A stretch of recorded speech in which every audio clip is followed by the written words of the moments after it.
This one's on me tonight. With those 5 words, a 17-year-old boy gave away the only meal he'd saved for in 3 days, a hamburger, fries, and a milkshake he'd dreamed about for weeks. He thought it was just another long night at the diner, another act of kindness that wouldn't change a thing. But somewhere in that storm, someone was watching, and what happened next would challenge everything he believed about loss, luck, and the price of doing good. Welcome to Story Theater. Take your seat, silence your phones, and get ready to enjoy the story. 5 in the morning arrives without ceremony in the Alvarez apartment. The alarm clock on the nightstand sits silent. Its battery's dead for 3 weeks now. Miguel has stopped replacing them. There is no need. The rhythmic wheeze of the oxygen machine in the adjacent room has become his timekeeper, a metronome of survival that pulls him from sleep with mechanical precision. He opens his eyes to darkness, his chest rising and falling in sync with the machine's steady hiss. The sound filters through the thin walls like a prayer, repeated endlessly, reminding him that his grandmother still breathes, still fights, still holds on. He rises without stretching, his body moving through the motions it has memorized. The floorboards creak under his weight as he makes his way to the kitchen. A single bulb dangles from the ceiling, its light flickering and uncertain, casting shadows that dance across peeling wallpaper and water-stained corners. On the counter sits a pot of water already beginning to bubble on the stove. Beside it, a loaf of bread with torn edges, the plastic wrapper held together with a rubber band. Miguel reaches for 2 slices, their crust hard and dry. Rosa enters the room slowly, her slippers shuffling against the linoleum. Her face is lined with exhaustion, but her eyes carry something softer, something that refuses to dim. She looks at the sparse breakfast, at the flickering bulb overhead, at the cracked tiles beneath their feet. Then she smiles, and the room seems less cold. "We're still blessed, aren't we?" she says, her voice quiet but certain, as if the words themselves could reshape their reality. Miguel pulls his school uniform from the back of a chair. The fabric is clean but faded, the collar worn from too many washings. Over the white shirt and navy pants, he ties a kitchen apron around his waist, the strings knotted twice to keep it secure. The image is stark, almost painful in its clarity. A 17-year-old boy, dressed for 2 lives at once, student and breadwinner, child and caretaker. The apron bears grease stains that won't come out, evidence of late shifts and early mornings that blur together into a single endless day. Rosa watches him, her hands folded in front of her. She knows what that apron represents, the weight it carries beyond its physical presence. But today, something in her expression shifts. She straightens her shoulders, lifts her chin slightly. "Today is different, mijo," she says, and her voice holds a note Miguel hasn't heard in months. "Today, I'm going to sit down as a customer. I'm going to order something nice, and you're going to serve me like I'm someone special." Miguel turns to face her fully. For a moment, neither of them speaks. The oxygen machine continues its steady rhythm in the next room. The light bulb flickers once, twice, and in that shabby kitchen, with torn bread and boiling water, something shifts. Hope, fragile and uncertain, begins to take root. He nods slowly, a small smile touching his lips. "Okay, abuela. Today you're the guest." Outside, the first gray light of dawn creeps across El Paso's rooftops. Another day begins. The morning light has grown stronger now, filtering through the kitchen window in pale yellow streaks that do little to warm the room. Rosa moves with deliberate slowness, her fingers trembling slightly as she reaches for the drawer beneath the kitchen table. It is an old drawer, the wood swollen from years of humidity, and it resists her pull with a stubborn scrape against its frame. She persists, coaxing it open inch by inch until the gap is wide enough. From the pocket of her worn cardigan, she withdraws an envelope.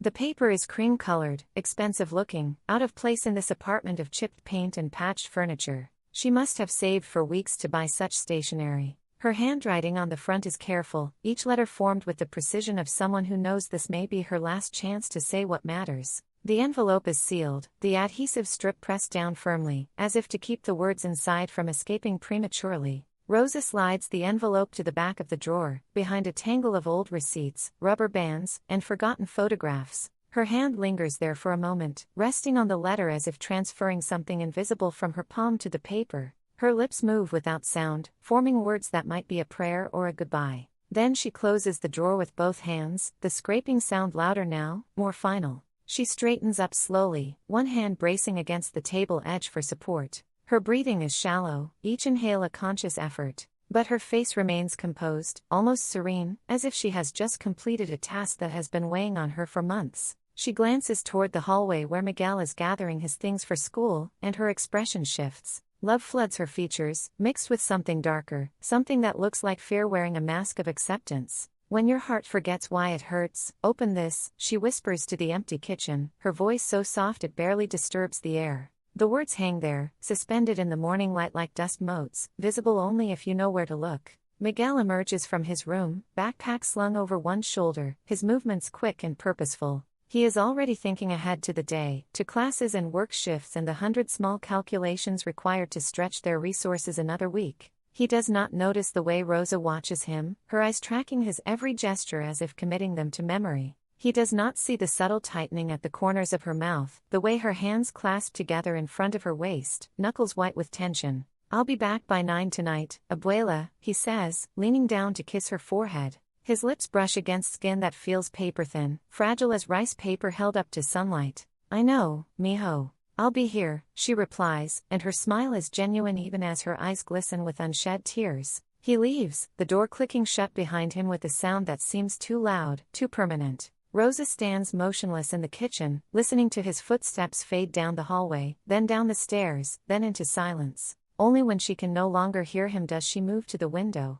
Her reflection stares back at her from the glass, superimposed over the view of the street below. In that double image, in that layering of interior and exterior, her face reveals what she has been hiding. Love and terror exist there in equal measure, two sides of the same worn coin. Outside, Miguel walks away without looking back, unaware that he is being watched, unaware of the letter that waits in the darkness of a drawer, unaware that some goodbyes begin long before the final words are spoken. Miguel stands at the bus stop for exactly 30 seconds before turning away. The digital display shows $2.50 for a one-way fare, and he does the mathematics in his head with practiced speed. $5 saved over 2 days means a week's worth of Rose's medication, or 3 meals that don't come from the discount bin. The decision makes itself. He adjusts the straps of his backpack, settles the weight more evenly across his shoulders, and begins to walk. The streets of El Paso at dawn are a study in contradictions. Overhead, the sky bleeds from black to deep purple to a reluctant gray, as if the sun itself is hesitant to illuminate what lies below.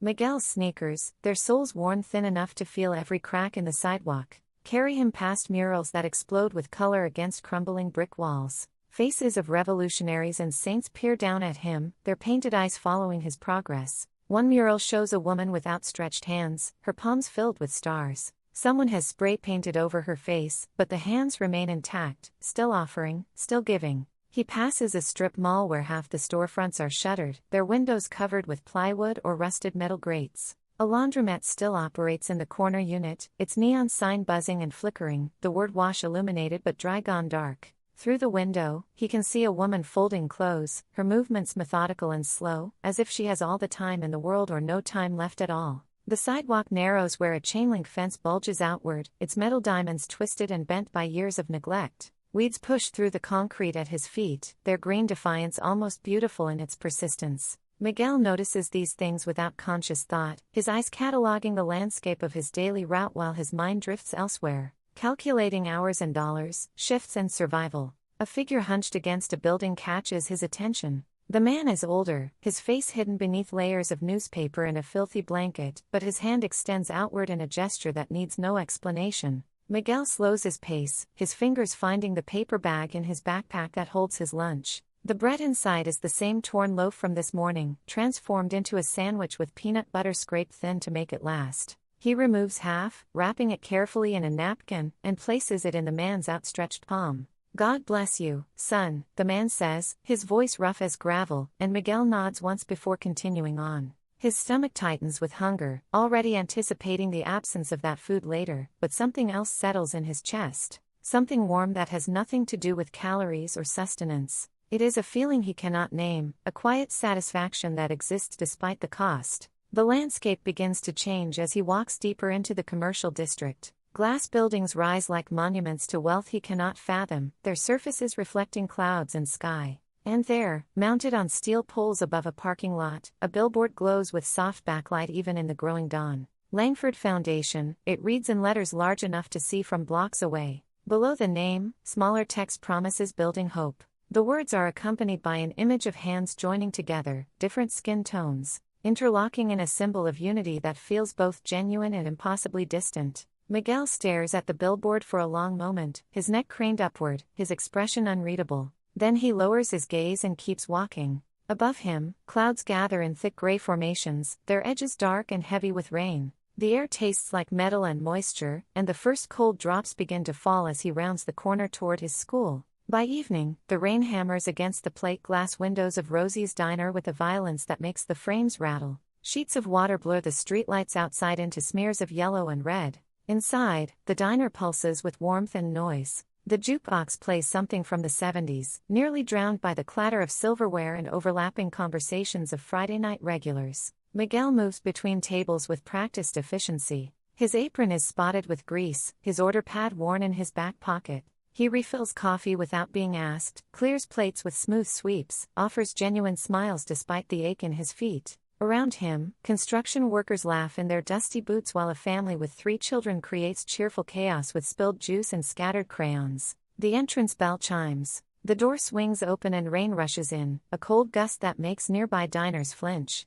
2 elderly figures enter, moving slowly, bodies angled against weather as if they have walked through it for hours. They are perhaps 70 years old, and they are soaked. Water drips from the woman's coat, pooling on checkered floor tiles. But the coat itself commands attention, even sodden. Heavy wool, expertly tailored, the kind that speaks of boutique shops and personal tailors. Dark gray herringbone with a designer label Miguel glimpses as she turns. The man wears a similarly expensive overcoat plastered to his shoulders, his shoes waterlogged but clearly fine leather. What draws Miguel's gaze most are the woman's earrings. Pearl studs catch the fluorescent light, their luster unmistakable. Real pearls against earlobes showing faint creases of age and privilege. The juxtaposition jars. These people do not belong in Rosie's diner on a storm-ravaged Friday night. They should be in cars with drivers, restaurants with wine lists and cloth napkins. The couple moves to an empty booth near the back, their steps careful and dignified despite trailing water. The woman slides into red vinyl first, the man following with a slight wince suggesting old bones and long discomfort.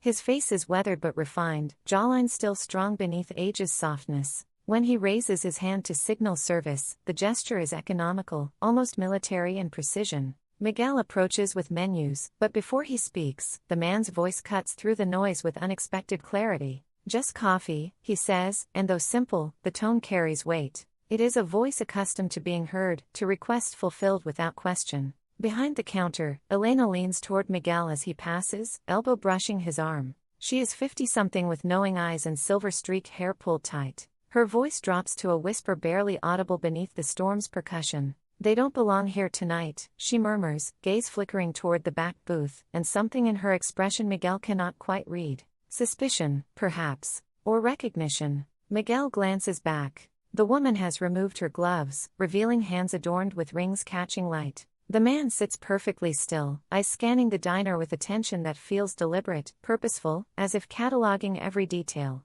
Every person, every small kindness or cruelty that unfolds in this fluorescent-lit space. Outside, thunder rolls across El Paso like a warning, and the rain intensifies, drumming harder against glass. That seems suddenly too thin to hold back what is coming. Miguel stands at the counter where the kitchen window opens to the dining room, his hands resting on laminate worn smooth by decades of friction. Before him sits a tray bearing 3 days of careful economy. A hamburger with all the fixings, golden fries still steaming, coleslaw in its small plastic cup, and a chocolate milkshake thick enough that the straw stands upright. He paid with bills folded in his shoe, money saved quarter by quarter from tips barely exceeding $5. He had planned this for weeks. Tonight was supposed to be different. He would sit in booth 3 during his break and eat like a customer, experience what it felt like to be served instead of serving. The anticipation had sustained him through double shifts and skipped lunches, a small bright point on a horizon crowded with obligations. But now his attention fixes on the elderly couple in the back booth. The woman has opened her purse, elegant leather probably worth more than his monthly wages, searching with increasing urgency. Her fingers push aside tissues and reading glasses and a slim gold compact. The man checks his coat pockets with methodical precision, patting each section twice, his expression growing rigid with each empty result. Miguel watches their choreography of discovery and denial. The woman's face flushes with embarrassment, color appearing high on her cheeks. The man's jaw tightens until muscles stand like cords beneath his skin. They whisper now, heads bent close, and even across the diner's noise Miguel reads the shame in their postures, shoulders curling inward as if trying to make themselves smaller, invisible. Something shifts in his chest. The hamburger before him looks different, its significance transformed from reward to resource. He thinks of Rosa saying we're still blessed while looking at torn bread and flickering lights. He thinks of the homeless man's gratitude, half a sandwich exchanged for benediction. He thinks of all the small mercies that kept him moving forward when stopping seemed easier. His hands pick up the tray before his mind commits. The weight feels heavier now, laden with meaning beyond food. He walks toward booth 9, footsteps steady despite protest from his empty stomach. Rain continues assaulting the windows, sound forming percussion that marks his heartbeat's rhythm. He reaches their table and sets the tray down gently, careful with the milkshake. Both Eleanor and Frederick look up with startled expressions, eyes widening in confusion that shifts toward comprehension and something deeper. Recognition, perhaps. Or gratitude. "This one's on me tonight," Miguel says, voice carrying more confidence than he feels. The words hang between them, simple and irrevocable. No one moves. Diner noise continues around them, but in this pocket of space, time suspends. Then Rosa's voice rises in memory, not from this morning but years ago, a moment almost forgotten. "Give what you can't keep, mijo." The memory is vivid enough he almost feels her hand on his shoulder, almost smells faint lavender soap. Frederick's eyes meet his, and Miguel sees something unexpected. Gratitude, yes, but also calculation, assessment, as if measuring him against invisible standards. The moment stretches, weighted with significance Miguel cannot yet understand. Then Frederick nods once, acceptance that feels like something more, something that will matter in ways Miguel cannot imagine. Standing here with empty hands and an emptier stomach, having given away the one thing he had saved for himself. Outside, thunder rolls again, but inside booth 9, warmth spreads like light breaking through storm clouds. Miguel pushes open the apartment door at 11:30, his body moving through exhaustion seeped into his bones. The shift stretched longer because someone called in sick and he said yes, because he always says yes, because no is a luxury he cannot afford. His feet throb and shoulders ache from carrying trays that grew heavier with each hour. The apartment is dark except for pale glow from Rosa's oxygen machine, its rhythmic hiss the only sound. But something feels wrong. The silence is different, heavier, as if the air holds its breath. He drops his backpack and moves toward her room, heart accelerating with unnamed fear. She is on the floor beside her bed, body crumpled in a way that lurches his stomach. Her nightgown twisted around her legs, one arm extended as if reaching for something before falling. Eyes closed, breathing shallow and rapid, each inhale a struggle making her chest rise with alarming irregularity. "Abuela." The word tears from his throat as he drops beside her, hands shaking as he touches her face, skin cold and clammy. "Rosa, can you hear me?" The ambulance ride passes in sirens and fluorescent lights and questions he struggles to answer. At the hospital, emergency staff move with efficient urgency while Miguel stands against a wall, utterly useless. Forms thrust at him. Insurance cards requested. He provides what little he has, knowing it will never be enough. Hours later, he sits in a plastic chair bolted to the floor. The payment desk card reader blinks red twice before displaying words that gut him. Insufficient funds. Declined. He stares at the screen, then his hands, then nothing. His fingers thread through his hair and grip hard enough to hurt, pulling until scalp pain distracts from pain everywhere else. He bends forward, elbows on knees, head in hands, world narrowing to this moment of absolute helplessness. Footsteps approach. Luis drops into the chair beside him, still in his auto shop uniform, grease under his fingernails. They have been friends since middle school, and Luis reads Miguel's posture like learned language. "Bro, you give everything away, even your luck," Luis says, and though his tone carries affection, the words land like stones. Something breaks in Miguel. He lifts his head, face transformed by emotion buried for months, maybe years. Anger. Raw and undeniable, it floods through him with shocking intensity, burning away careful patience and quiet acceptance cultivated as survival. "Kindness doesn't pay rent, man." The words explode louder than intended, drawing glances from other families. His hands clench into fists. "It doesn't pay hospital bills, doesn't keep lights on or put food on the table. What good is it? What good is any of it when she's in there and I can't help her?" The outburst leaves him hollow, emptied of everything except exhaustion. Luis sits quietly because there is nothing to say. They both know the truth, the mathematics that never work out no matter how hard they try. Behind closed doors, Rosa lies in a hospital bed, consciousness drifting like tide. When her eyes flutter open briefly, they find a nurse checking vitals. Her lips move, forming words barely carrying sound. "Yes, it does," she whispers, voice thread-thin but certain. "Just not in cash." The nurse leans closer. "What was that, Mrs.?" But Rosa has slipped back under, breathing evening as medication pulls her toward rest, leaving words hanging in sterile air like prayer or prophecy, unheard by the one person who needs most to hear them. The boy in the waiting room who believes kindness has finally failed him completely. The next morning arrives too soon and too bright. Miguel sits in third period history class, staring at textbook words that refuse to form meaning. His eyes track sentences about wars and treaties while his mind remains locked in the hospital waiting room, replaying that card reader declining, the feeling of powerlessness. He barely slept. At dawn in the empty apartment, he lay fully clothed, staring at ceiling until his alarm insisted normalcy still existed. The intercom crackles above the door. "Miguel Alvarez to the principal's office, please." 30 pairs of eyes turn toward him. He feels their curiosity-like weight as he gathers books and walks the long corridor toward administration. His mind conjures possibilities, none good. Perhaps the hospital called. Perhaps there are incomplete forms. Perhaps they want to discuss declining grades, late assignments, signs of a student drowning in circumstances beyond control. The principal's door stands open. Inside, Principal Martinez sits behind her desk, expression unreadable. But the two other people in the room stop Miguel in the doorway, recognition hitting like cold water. The elderly couple from the diner, Eleanor and Frederick Langford, no longer rain-soaked but dressed in quiet wealth. Eleanor wears a cream blouse with pearls, silver hair elegantly styled.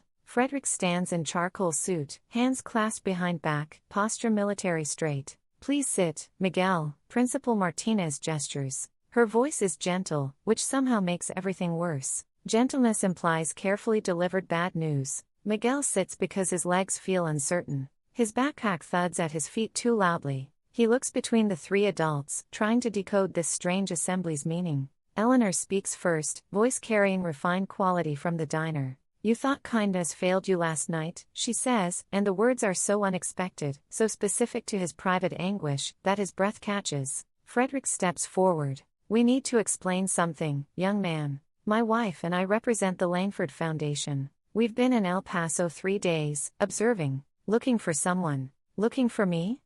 Miguel's voice comes out smaller than intended, confused and defensive. "We visit diners, coffee shops, bus stations," Eleanor continues, hands folded. "We create situations, small tests. We watch how people respond when they think no one is watching. Character reveals itself most clearly in moments when kindness costs something real." The words wash over him, but comprehension lags. His exhausted brain struggles to connect pieces, refusing to fit any sensible pattern. Frederick withdraws a folder from his briefcase and extends it. "Your grandmother's hospital bills have been taken care of. In full. Charges cleared, and we've arranged ongoing care coverage." Miguel stares at the folder without taking it. His hands grip armrests, knuckles white. "I don't understand," he manages, voice cracking. "We take care of those who take care of others," Eleanor says softly. "That meal you gave us?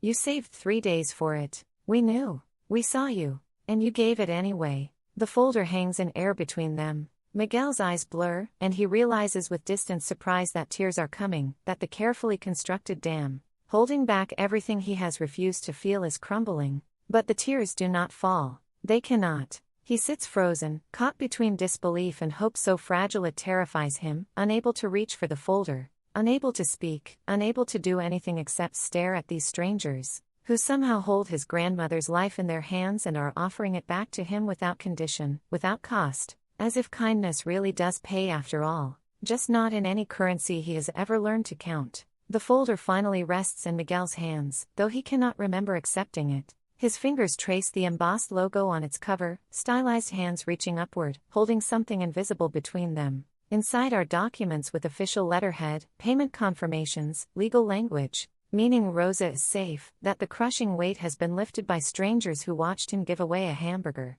Frederick returns to his briefcase and withdraws a second folder, thicker, bound with rubber band. He places it on Principal Martinez's desk and opens it, revealing architectural renderings, colors vivid in fluorescent light. Buildings rise from paper in blues and greens and warm earth tones, surrounded by trees and walking paths in what appears to be a central plaza. This is Sunrise Galleria, Frederick begins, finger-tapping the largest structure. Abandoned 12 years. We purchased it 6 months ago to transform it into something this community desperately needs. Eleanor leans forward, voice carrying quiet intensity. A resource center, medical clinic, job training, food bank, tutoring services, community spaces. Everything under one roof, accessible to everyone regardless of ability to pay. Miguel stares at drawings, mind struggling to connect these ambitious plans with his small life. The scale seems impossible, vision too grand to be real. We want you to help us build something that lasts longer than gratitude, Frederick says, eyes locking onto Miguel's with demanding intensity. We've watched dozens of young people these past months. Most were kind when convenient. Some when it cost them a little. You were kind when it cost everything you had saved. That's the difference we've been searching for. Why me?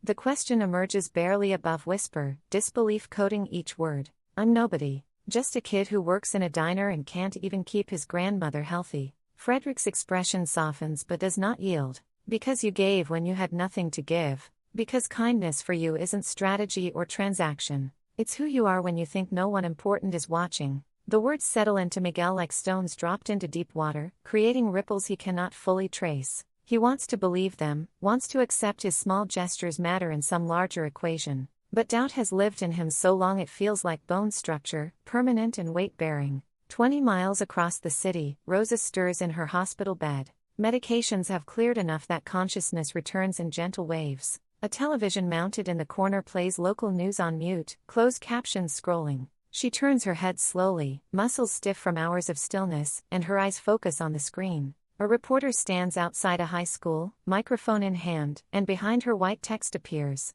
Local team chosen for community project. The camera cuts to a photograph, and Rose's breath catches. Miguel, younger than now, smiling in what must be last year's school picture. The caption identifies him by name and school. Her hand reaches for the call button but does not press it. Instead, she stares at the screen, at her grandson's face broadcast to the city, and something releases in her chest. Held tight so long she had forgotten it was there. Tears form and spill, tracking down weathered cheeks, and she does not wipe them away. Maybe kindness does pay rent, after all, she whispers to the empty room, voice hoarse, but certain, and through the window beside her bed, morning light breaks through clouds. Finally exhausted of rain, illuminating the world in shades of gold that promise better days, days built on foundations stronger than money, more lasting than luck, constructed from small mercies given freely in the dark. 2 years pass in the way time does when purpose replaces survival. The abandoned Sunrise Galleria transforms through seasons of construction, broken windows replaced with glass catching morning light,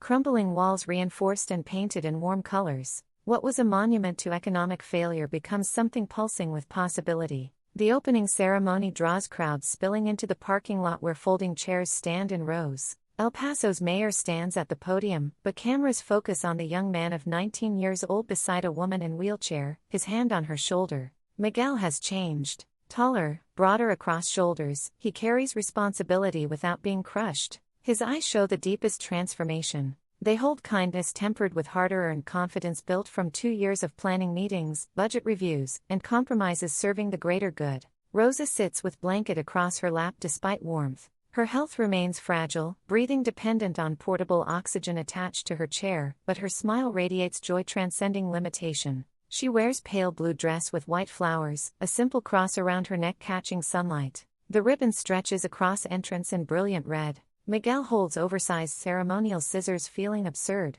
Eleanor stands left, Frederick right, both formal, lending gravitas. Behind them through glass, the center gleams. Medical rooms with equipment, computer labs with monitors, shelves with food, classrooms with desks awaiting students. Miguel Alvarez Community Resource Center declares the sign in letters readable from the street, and every time Miguel sees his name displayed like that, something flinches, wanting to argue he does not deserve recognition for simply being himself. Scissors close through ribbon with satisfying snip. Applause erupts. Miguel is swept forward by celebration. People from diner, school, neighborhood press forward shaking hands, thanking him as if he built every wall. Elena appears at his elbow, barely recognizable outside diner uniform. Hired as cafe manager for the center's coffee shop, her eyes shine with tears she does not hide. Behind her comes Rosie, diner owner committed to funding culinary training in the teaching kitchen. She embraces Miguel with surprising strength, face fierce with pride.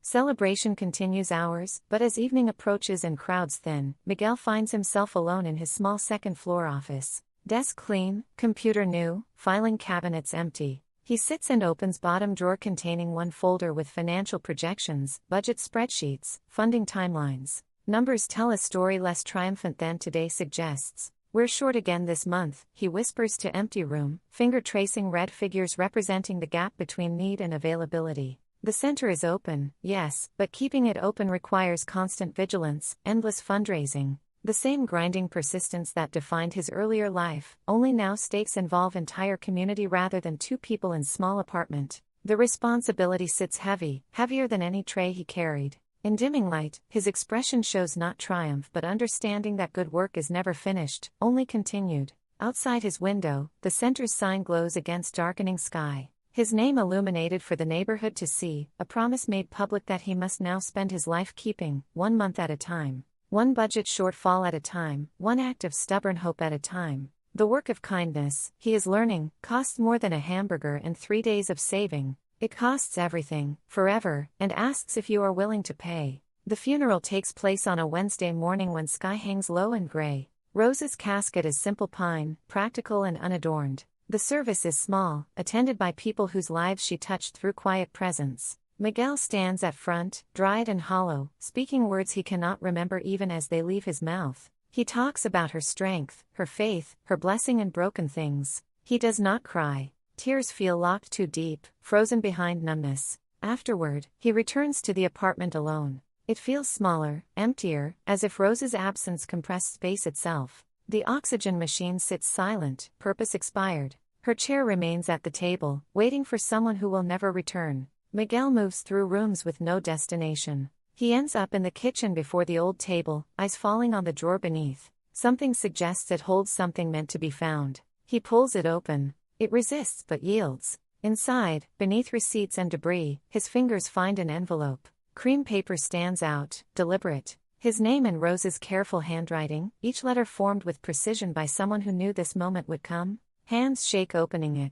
Inside, a single page covered in her words, handwriting wavering but message clear. Mijo, if kindness costs you something, it's real. That's how love proves itself. Not through easy gestures when we have plenty, but through sacrifice when we have nothing. You've always known this. Don't stop. The cost is high, but the alternative costs more. An empty heart weighs more than empty wallet. Kindness doesn't end with us. It begins again. Always again. I love you. Keep going. Tears come finally. Miguel folds forward over table, letter pressed against chest. His body shakes with sobs torn from somewhere deep. He cries for Rosa, for himself, for years of struggle leading to this unbearable absence. Time passes. Eventually tears exhaust themselves. Miguel straightens, wiping his face. The letter remains clutched, crumpled from being held tightly. He reads it again, then a third time, letting words sink deeper. Evening finds him at Rosie's diner. He sits at counter with cold coffee, watching dinner rush. At a table near window, young family crowds into booth. Father, mother, 3 children under 10, all in worn clothes. They study menus with serious faces, calculating prices. When the bill comes, Miguel watches the father's face change, brief panic before resignation. The man pulls bills from wallet, counting carefully. Miguel sees the math isn't working, that they're short by amount that might as well be fortune. Miguel stands and walks to their table. Family looks up, confusion and wariness in expressions. He offers a smile carrying echoes of Rosa, of the diner 2 years ago, of hamburger given when it cost everything. It's on me, he says simply. Though his voice carries sadness, it carries certainty, purpose, understanding that some cycles continue rather than break. Outside, rain finally begins, washing streets. Diner neon reflects in puddles, red and blue light rippling. Further down the block, visible through rain, another sign glows steady. Miguel Alvarez Community Resource Center. Letters shine like promise kept, like kindness made permanent, like love refusing to end even when the one who taught it is gone. Rose's voice whispers through rain. Kindness doesn't end with us, mijo. It begins again. And in that rain-soaked night, with a family's gratitude warming the space between grief and purpose, Miguel understands finally what Rosa always knew. That the cost of kindness is paid not once but endlessly, and that this endless payment is not burden but privilege. Not sacrifice but the truest form of living, the only legacy worth leaving behind. Some kindness stays with us for a lifetime. If someone once showed you kindness, pass it on today. That's the legacy that truly lasts. What did this story remind you of in your own life? Share your thoughts below. Your story might inspire someone else. Thank you for watching. This has been Story Theater.